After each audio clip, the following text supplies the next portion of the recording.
Hallelujah, praise the Lord सगळ्यांना.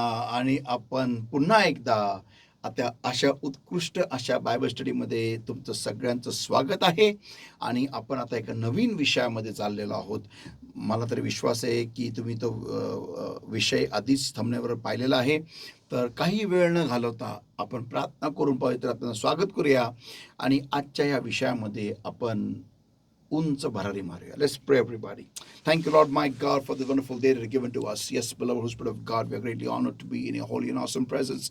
Come, mighty comforter, come, mighty counselor, Lord, welcome, Lord, my God, Lord, welcome, Lord. You take charge, Lord. Not I, but you speak, revealing truth and changing lives. Thank you, Lord, my God, for anointing today's word and changing a word from Logos into Rhema. Yes, beloved Lord, you take charge right now, Lord, my God. Lead us in this word is my prayer unto thee, O Lord.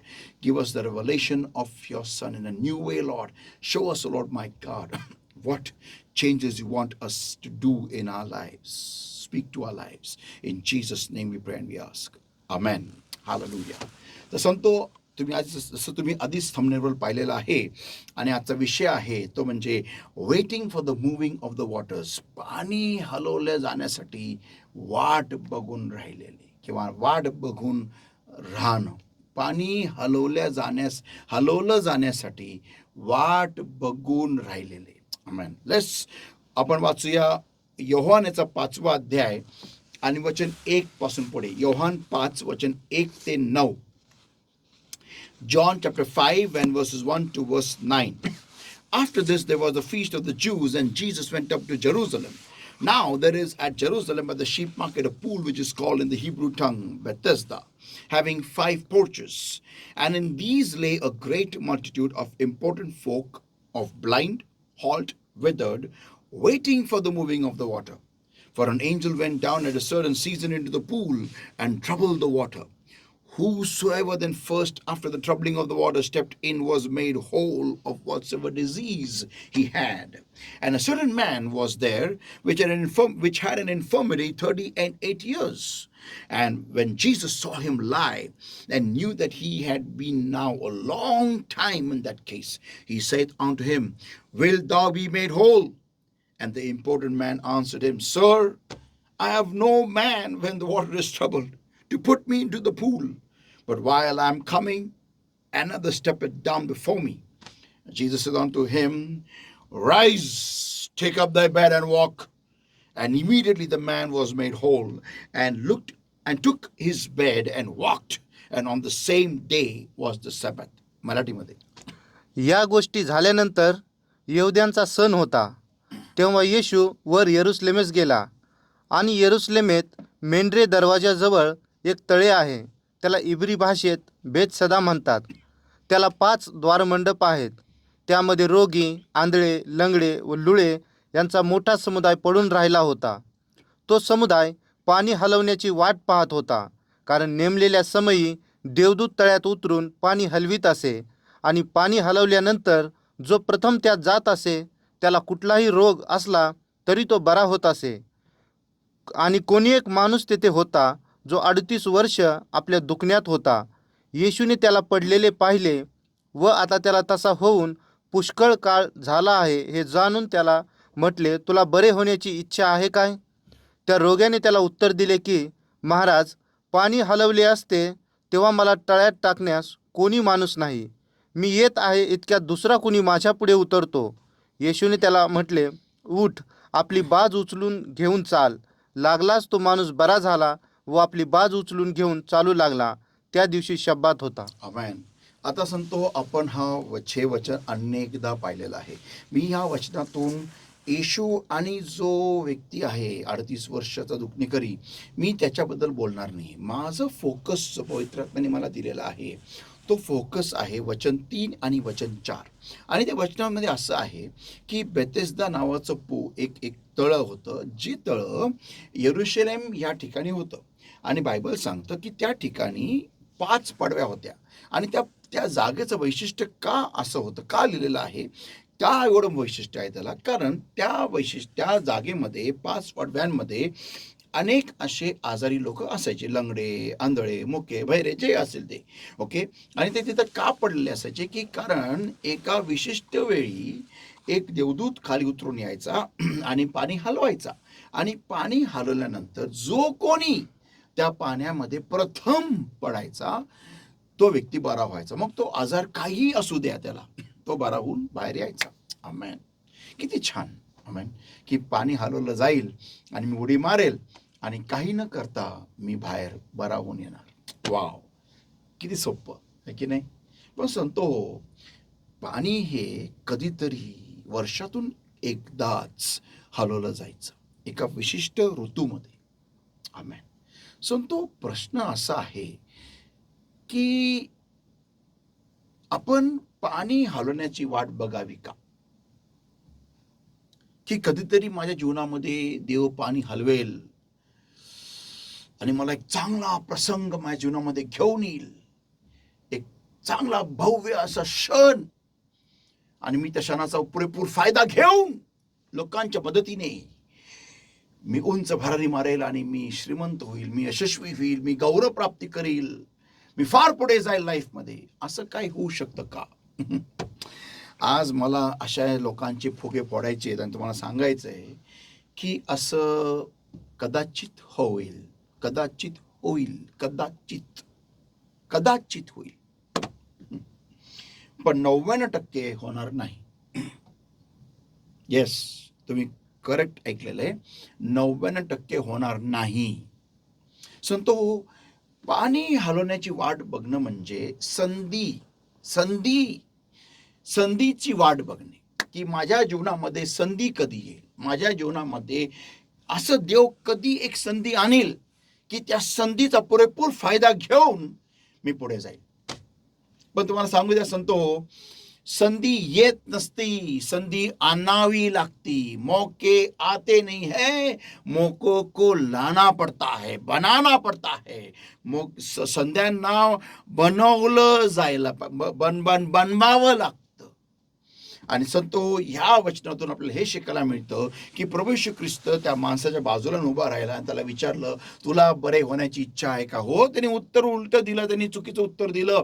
पण संतो हो, तरी पण प्रभू येशू ख्रिस्ताने त्याच्या कृपा केली आणि तो मनुष्य बरा झाला. कारण संतो हो, एक लक्षात ठेवा, तुम्ही आणि मी, आपण सर्वजण या माणसासारखे आहोत आणि त्या सर्व लोकांसारखे आहोत जे या 5 पडव्यांच्या बाजूला आज आपण उभे आहोत. आपण ह्या 5 पडव्यांमध्ये पडलेलो आहोत आणि वाट बघत आहोत की कधी पाणी जाईल आणि कधी आम्ही पहिलं उतरू आणि आम्ही बरं होऊ. पण संतो तुम्हाला सांगू द्या, त्या लोकांमध्ये एक विशिष्ट असं होतं की त्यांच्याबरोबर कोणतरी असायचं की जो त्यांना त्या पाण्यामध्ये टाकायचा. म्हणजे त्या व्यक्तीबरोबर, ज्या व्यक्तीला आजारी होता त्याच्याबरोबर अजून एक व्यक्ती त्याचं जीवनभर, त्या 1 वर्षभर तो लॉक व्हायचा.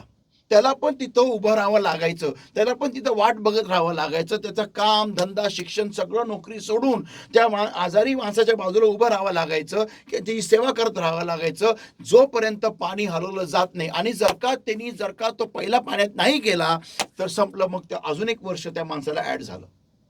तर म्हणजे जो व्यक्ती आजारी आहे त्या व्यक्तीवर अजून एक व्यक्ती अडकला गेला की नाही? संतो मला सांगा, आज आपण येशूमध्ये आहोत, आज आपला जिवंत प्रभू येशू ख्रिस्त ठाऊक आहे, आपला पवित्र आत्मा मिळालेला आहे. मग आपण अशा लोकांसारखं राहावं का? की आपण आपल्या जीवनामध्ये काहीतरी चांगलं बनण्यासाठी, काहीतरी उंच जाण्यासाठी, आपण कोणतरी मला भविष्यवाणी देईल, कोणतरी माझ्या डोक्यावर हात ठेवून प्रार्थना करेल, कोणतरी महान सेवक मला सांगेल, मग मी माझी नोकरी करेल, मग मी माझा बिझनेस करेल, मग मी माझे एज्युकेशन करेल, मग मी हे करेल, मग मी ते करेल, मग मी घर घेईल, मग मी काहीतरी बांधेल. खरंच आपल्याला जिवंत येशू माहिती आहे? खरंच का आपल्याला पवित्र आत्मा मिळालेला आहे? खरंच का आपण अन्य भाषेत प्रार्थना करणारे लोक आहोत? खरंच का आपण अन्य भाषेमध्ये आणि अभिषेकामध्ये भरलेले लोक आहोत?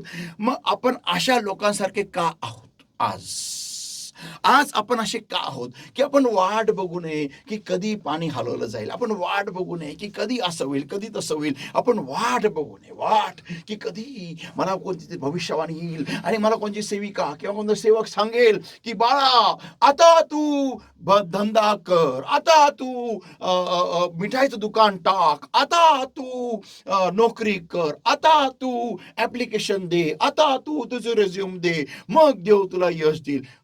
पाणी हलवण्याची वाट बघत आहे, ह्याला म्हणतात पाणी हलवण्याची वाट बघणं. पण तुम्हाला सांगू द्या, आज प्रभू येशू ख्रिस्त तुम्हाला हे सांगत आहे, बाळा तुझ्या बाजूला मी उभा आहे, तुझ्या आतमध्ये मी उभा आहे. तो कसली वाट बघतोय? तुम्हाला सांगतो, हे बघा, आपण त्यात एक वचन वाचूया. इक्लेसियास्टिक्स चॅप्टर 11 वर्स 4. उपदेशक याचं 11 अध्याय वचन 4. इक्लेसियास्टिक्स chapter 11 verse 4. उपदेशक 11 वचन 4. He that observeth the wind shall not sow, and he that regardeth the clouds shall not reap. वाचा. जो वारा पाहत राहतो हम्म. तो पेरणार नाही, हम्म. आणि जो मेघांकडे पाहत राहतो हम्म. तो कापणी करणार नाही. म्हणजे मेघ आले तर मी पेरणी करेल. Are you serious?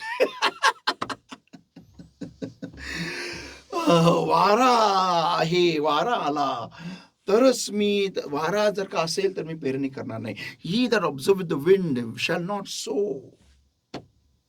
म्हणजे काय, सगळ्या नीट घडामोडी झाल्या तरच मी करेल, नाही तर मी नाही करणार. संत हो, तुम्हाला असे लोक कोण आहेत? हे लोक लॉसला घाबरतात, हे लोक अपयशाला घाबरतात, हे लोक पराजयाला घाबरतात, हे लोक पडण्याला घाबरतात, हे लोक हानीला घाबरतात, नुकसानाला घाबरतात. म्हणून हे लोक आहेत ना, मी काहीतरी गमवेल म्हणून ह्या भीतीने ते लोक काही करतच नाही,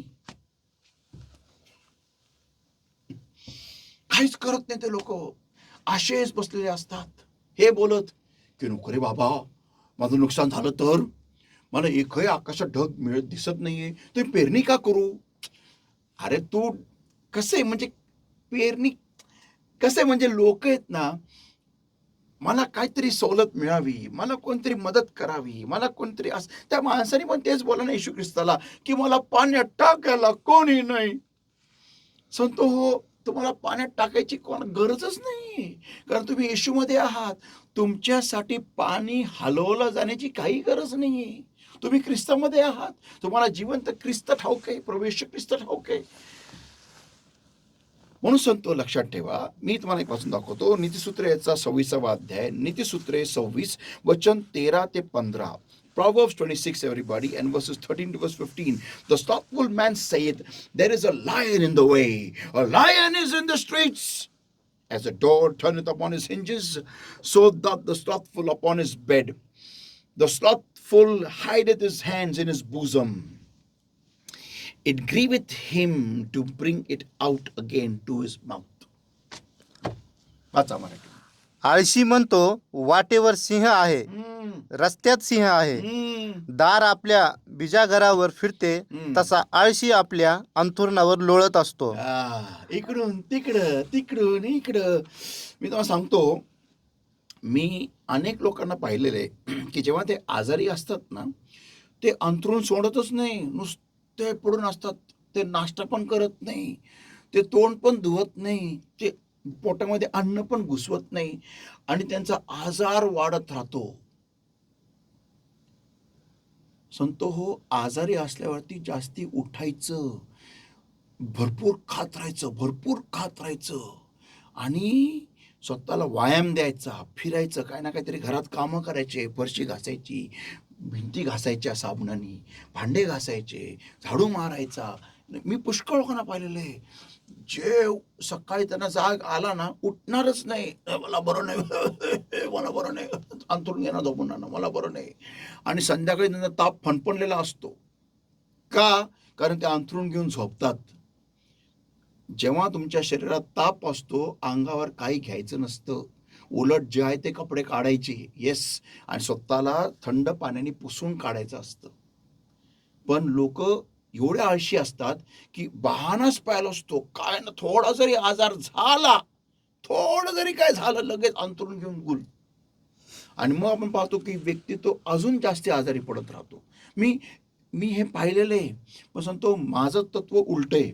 जेव्हा मी आजारी पडतो त्यावेळेस मी जास्ती काम करतो, माझा आजार संध्याकाळपर्यंत गुल. येस. तर सांगतो, हे बघा काय लिहिलेलं, वाचा. दार आपल्या बिजाघरावर फिरते, तसा आळशी आपल्या अंथरुणावर लोळत असतो.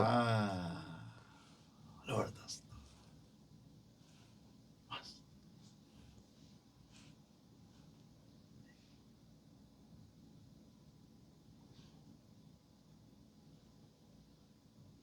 पुढे आळशी आता कसं करत राहील, सगळं झोपून जाते. वाचा. आळशी आपला हात पात्रात घालून ठेवतो, हम्म. पण तो आपल्या तोंडाकडे परत आणायला तो दमतो. तोंडाकडे घास आणायला पण त्याला आवडत नाही. तर सांगतो हे हे हे लोक वाट बघतात की कधी काहीतरी महान कार्य होईल आणि मग मला मस्त नोकरी मिळेल, मस्त बिझनेस मिळेल, मस्त हे होईल. काही होणार नाहीये. मी तुम्हाला लिहून देतो, काही होणार नाहीये. आपण असेच खड्ड्यात जाऊ, पण काही होणार नाहीये, काही नाही होणार. संतो लक्षात ठेवा, मी तुम्हाला एक जिवंत उदाहरण देतो. आपल्या मंडळीमधले एक जिवंत उदाहरण आहे. ते ब्रदर आपल्यामध्ये इथं आहेत आणि त्यांनी ते गावाकडून आले होते, औरंगाबादच्या गावावरून आणि त्यांनी इथं अनेक कामं करायचा प्रयत्न केला. शेवटी ते वॉचमॅन म्हणून कामाला लागले, एका कंपनीमध्ये का कुठेतरी ऑफिसमध्ये लागले आणि मी त्यांच्या मागे नेहमी लागत होतो की तुम्ही इंग्लिश शिका आणि ब्रदर तुम्ही हे शिका, ग्रॅज्युएशन करून घ्या. शेवटी देवाची कृपा झाली की त्यांनी ऐकलं आणि त्यांनी ग्रॅज्युएशन करायला लागले. आणि त्याच्या आधी देवाने त्यांना त्यांचे प्रयत्न पाहिले आणि देवाने त्यांना जॉब लावला गुगल कंपनीमध्ये. आज ते आपल्यामध्ये इथं आहेत आणि ते बायबल वाचतात, ब्रदर अतुल झोंबाडे. आता विचार करा, गावात राहणारा मुलगा ज्याला काही माहिती नाही आहे, जो काही वर्षांपूर्वी जर का पाहिलं तर पायामध्ये चप्पल, एक साधी पॅन्ट, साधं शर्ट घालून फिरायचा गावामध्ये. जिथं काय काम करत होतं मला नाही माहिती. पण ज्यावेळेस ते पुण्यात आले आणि ज्यावेळेस देवाने, आणि ते पुण्यात आले पण कसे, एक फार मोठी साक्ष आहे त्यांची. त्यांनी माझा एक मेसेज ऐकला होता आणि तो मेसेज त्यांना एवढा टच झाला की त्यांनी निश्चय घेतला की आम्ही, ते 2 मुलं होते, की आम्ही जाणार आणि ह्या पास्टरच्या चर्चला जाऊन भेट देणार. तर ते पुण्यात आले आणि ते सगळ्या मंडळामध्ये फिरले शोधत पास्टर ॲल्विन रामटेके कुठे, पण त्यांना काही मी सापडलो नाही. मग अनेक काही महिन्यानंतर देवाने त्यांची प्रार्थना, त्यांचे प्रयत्न पाहिले आणि त्यांना ते सौभाग्य दिलं की ते आपल्या मंडळीमध्ये आले. आमेन ब्रदर, मोठ्याने बोला. आमेन. येस. आता तर देवाने त्यांचे प्रयत्न पाहिले.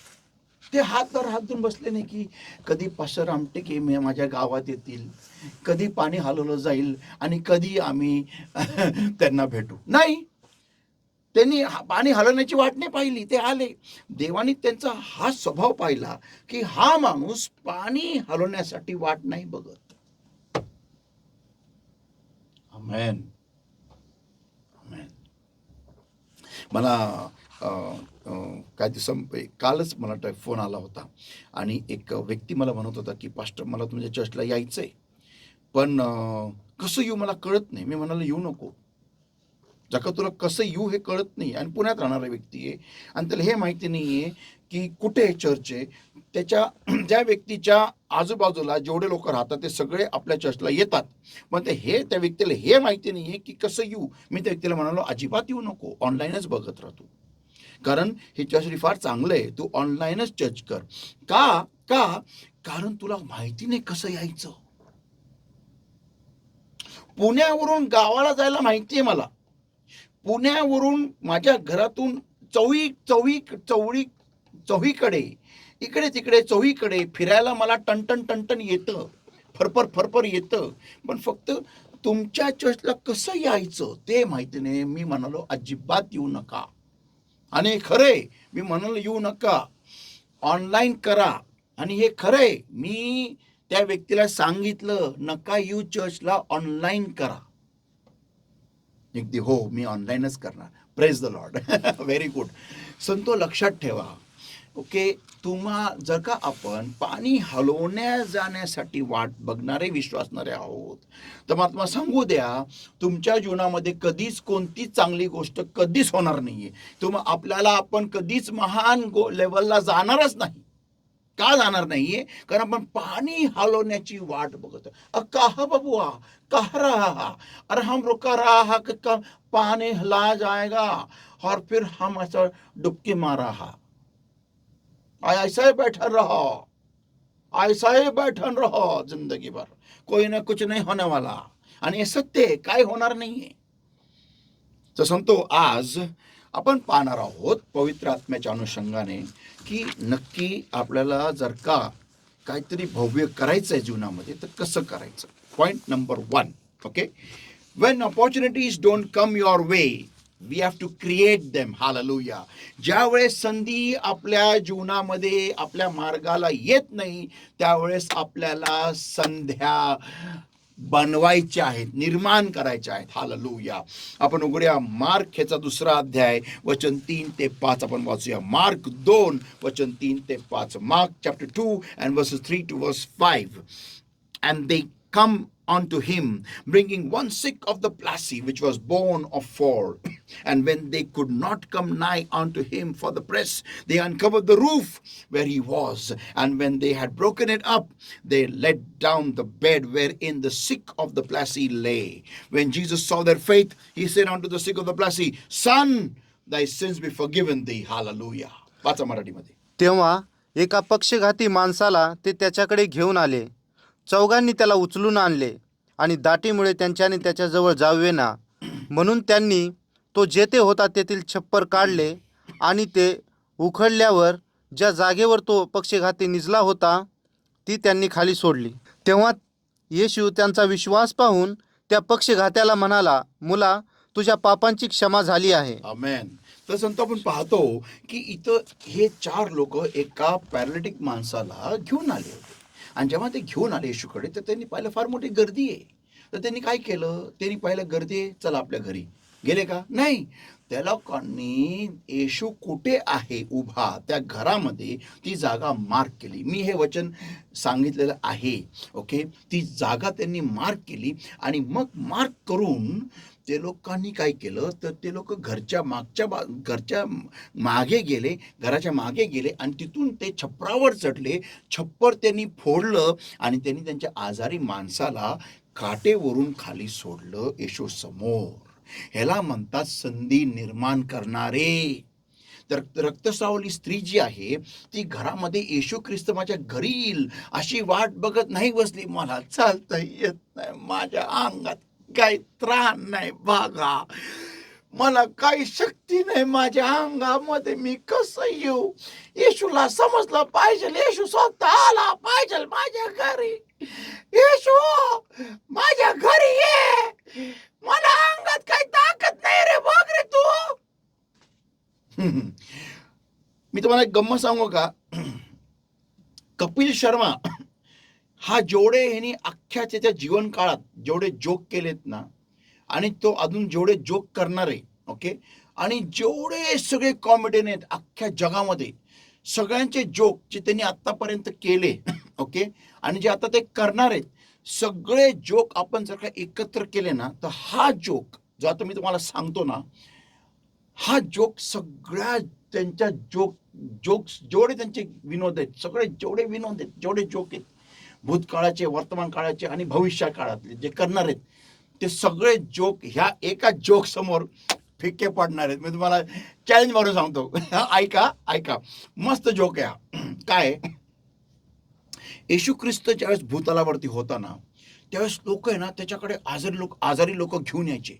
आजारी आहे, चल येशूकडे, आजारी आहे, चल येशूकडे, आजारी आहे, चल येशूकडे, आजारी आहे, चल येशूकडे, आजारी चल येशूकडे. आजकाल आहे ना, आजारी आहे, मी घरी राहतो, काय मला आजार आहे, मी चर्चला येत नाही. कोण बोलतं? कोण बोललं? विश्वासणारा. है की नाही जोक? है की नाही मोठा जोक? तू का नाही आला चर्चला? पास्टर मी आजारी होतो. अरे असं चर्चमध्ये आपण कोणाची उपासना करतो? येशूची का सैतानाची? येशूची. तिथं कोण उतरून येतं? येशू उतरून येतो. पण तू का नाही आला? नाही, मी आजारी होतो. आणि लोकांना आता जोक आता सुरू होतो आणि लोकांना बोलायचं येशूकडे या, येशू आजार बरं करतो. खरं का? रिअली? खरं बरं करतो? मग तू का नाही गेला? तू का नाही गेला चर्चला? नाही, माझा पाय दुखत होता ना म्हणून नाही गेलो मी चर्चला. म्हणजे डोक्यात चक्कर मारत होती म्हणून नाही गेलो. चक्कर पडलं असतं तर मला दिसत नाही कसं जायचं. मग त्या काळचे लोक येशू पृथ्वीवर असताना ते बरोबर यायचे आजारी लोक घेऊन यायचे. मग आपल्या चर्चमध्ये लोक चर्चला येत नाही. का येत नाही? कारण मी आजारी आहे. काय झालं तुला? मला उलट्या होत होत्या. अच्छा, म्हणून तू नाही आला. ओके, तू का नाही आला चर्चला? माझा अंगठा दुखत होता. मग तू काय? मी दिवसभर चोकत बसलो होतो. अच्छा, म्हणून तो नाही आला. मग तू अंगठ्यावर चालत असतं ना? हो हो, मी माझ्या अंगठ्यांवर चालत येतो म्हणून मी नाही आलो, म्हणून चोकत बसलो होतो. है की नाही? किती मोठा जोक आहे हा. हेच येशूचे लोक. आणि लोकांना सांगताना येशूकडे या, येशू बरं करतो, येशूकडे या.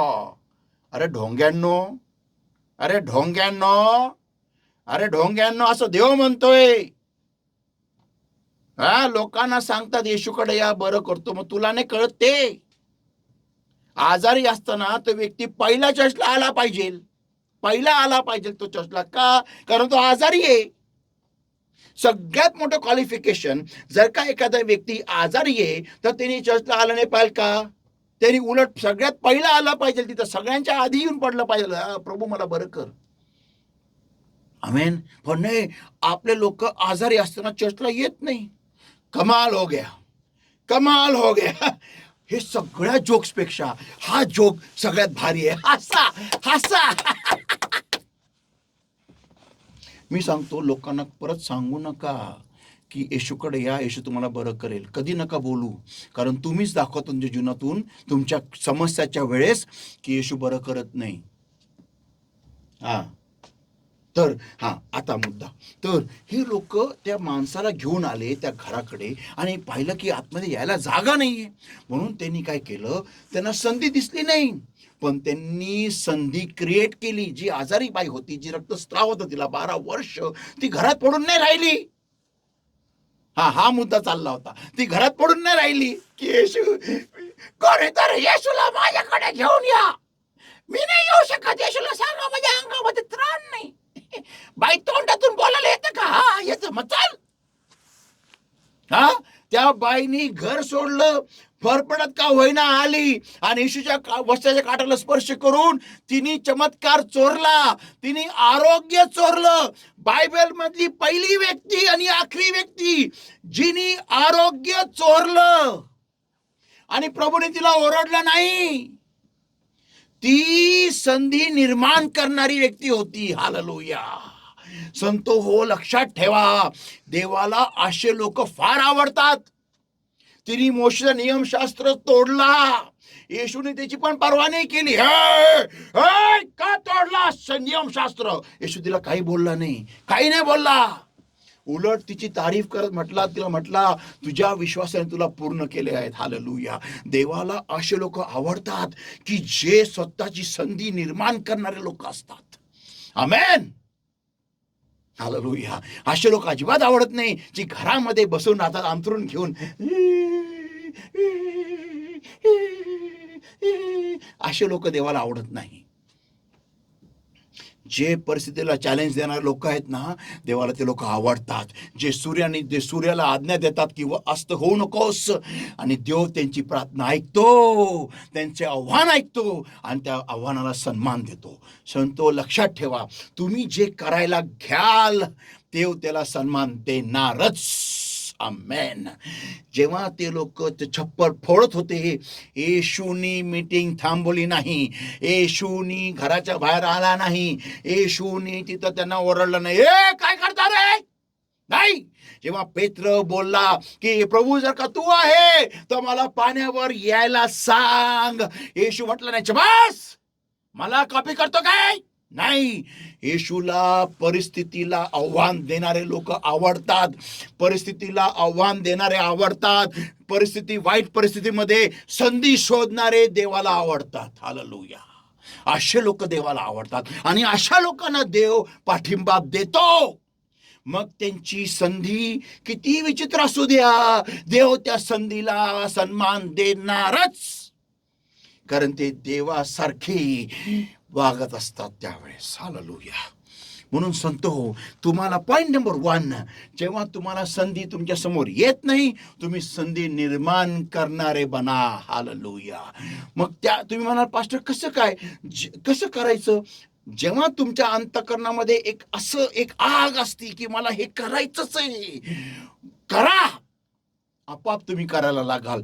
तुमच्या जीवनामध्ये एक उद्दिष्ट पाहिजे, उद्दिष्ट की मला हे बनायचंय, हे मला करायचंय, तुम्ही आपोआप कराल. हालेलुया. दिवस रात्र तुमच्या स्वप्नाने तुम्हाला भेडसावलं पाहिजे.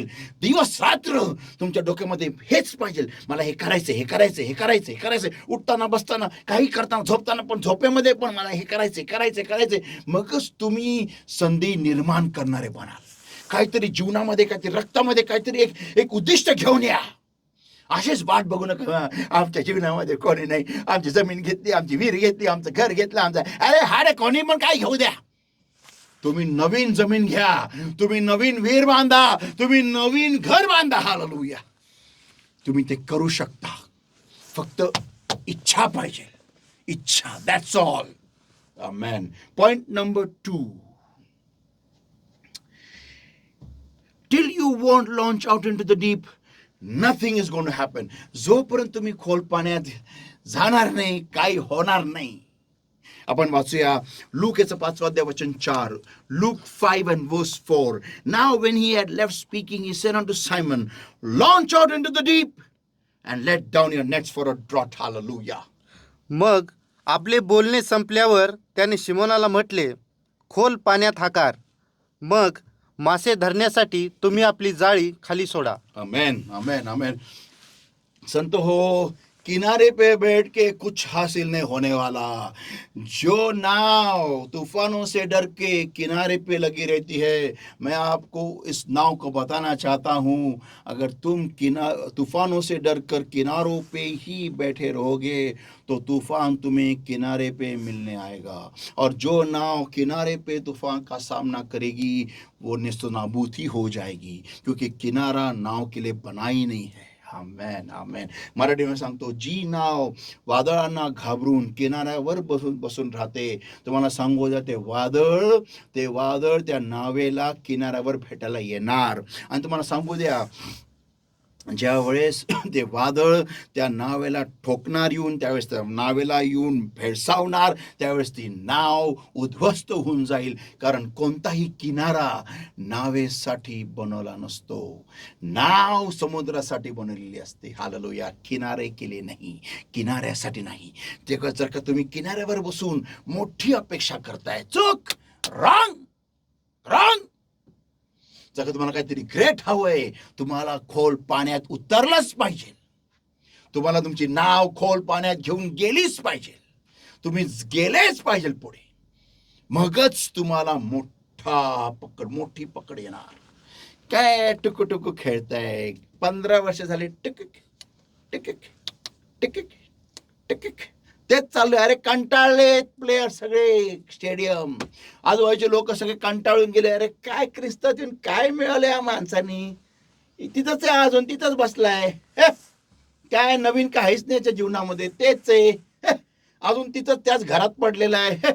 अजून काय लग्न नाही, अजून काय धंदा नाही, अजून काय लेकरं नाही, तिथंच बसले आपले. टुक टेस्ट मॅच चालू आहे.